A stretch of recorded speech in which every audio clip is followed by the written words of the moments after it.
In the early hours of June 13th, a long-feared conflict finally erupted. Israel launched a massive coordinated military campaign deep inside Iranian territory. Though no official declarations have been made, the scale and intensity of the assault marked the beginning of open war between Israel and Iran. Now, in this video, I'll explain everything that's happened, what it means, and what's coming next. The Operation Rising Line. Israel strikes first. At around 3 a.m.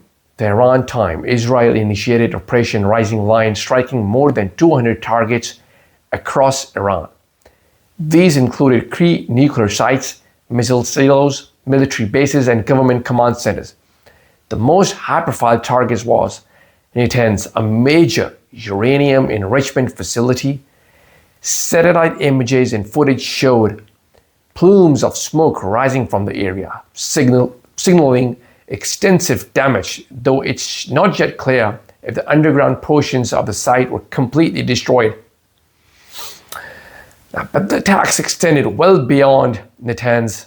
Israeli warplanes and drones hit multiple sites across the capital Tehran, including military installations, secure communication hubs, and homes of high-ranking officials. Israel's Defense Forces, IDF, claim over 300 successful hits in this first wave alone.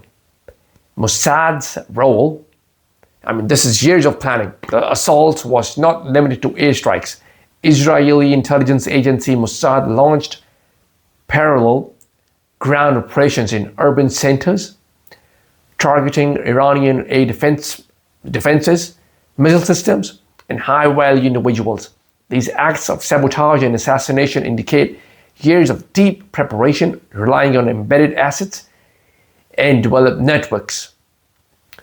Some Israeli officials revealed that even public appearances, like a planned vacation by Prime Minister Benjamin Netanyahu and his son's wedding, were strategically lit. They were timed to give Iran a false sense of insecurity. Iran's leadership completely decimated.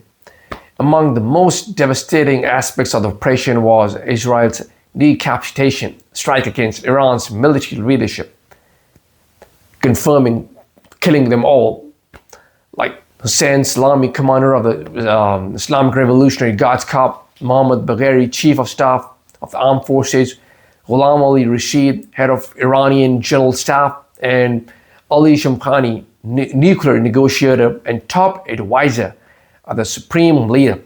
This is a staggering blow to Iran's strategic planning capability. While some officials, like leader like Ali Khamenei and President Massoud, survived, but the military chain of command has severely been compromised. In the hours following the attack, Iran scrambled M1G's 29 fighter jets and began launching drones towards Israel.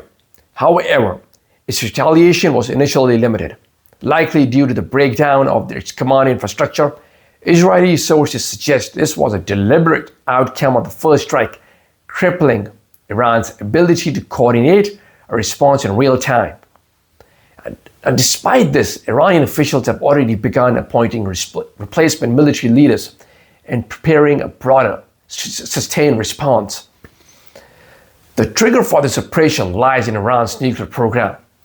Israeli intelligence claims Iran was within days or weeks maybe of reaching a nuclear breakout, the point at which it could quickly enrich enough uranium for multiple nuclear weapons.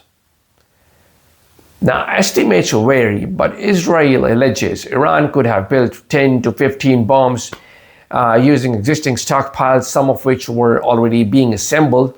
These claims have not been independently verified, but they served as the justification for Israel's aggression towards Iran. Now, this attack comes just days before Iran and the US were scheduled to resume nuclear negotiations in Oman. The death of Iran's lead negotiator and the destruction of key facilities have rendered that summit and possibly the entire diplomatic process to be pointless now. The United States, under President Donald Trump, had reportedly urged Israel to hold off any action to preserve talks. But with Iran's military program accelerating and trust eroding, Israel opted for unilateral action.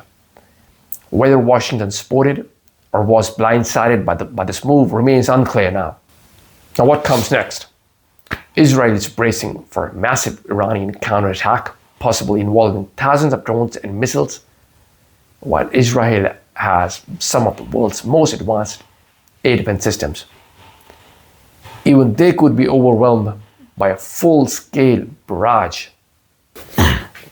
Hospitals are on alert, airspace is closed, and military leadership has been moved to secure bunkers.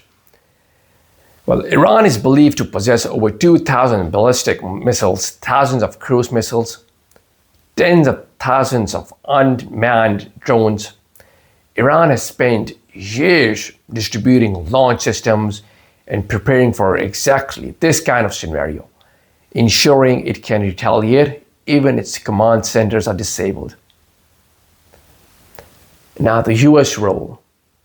Whether the United States becomes directly involved in one of the biggest unknowns, if Iranian missiles target American assets, or if Israel formally requests assistance, the US could enter the fray. One key asset that Israel may seek is the GBU-15 massive ordnance penetrator, a 30-pound bunker buster capable of destroying Iran's deeply buried nuclear sites. While some analysts suggest Israel's strategy may have been designed in part to drag the US into the conflict, especially if Iran escalates its retaliation. Now, what's the bottom line? Israel and Iran are now in open conflict. The initial Israeli strike was not a warning, it was an attempt to cripple Iran's nuclear and military capabilities in just one blow. But this war is far from over. Iran is regrouping, retaliation is guaranteed, and the potential for a wider regional and even global conflict is growing by the hour.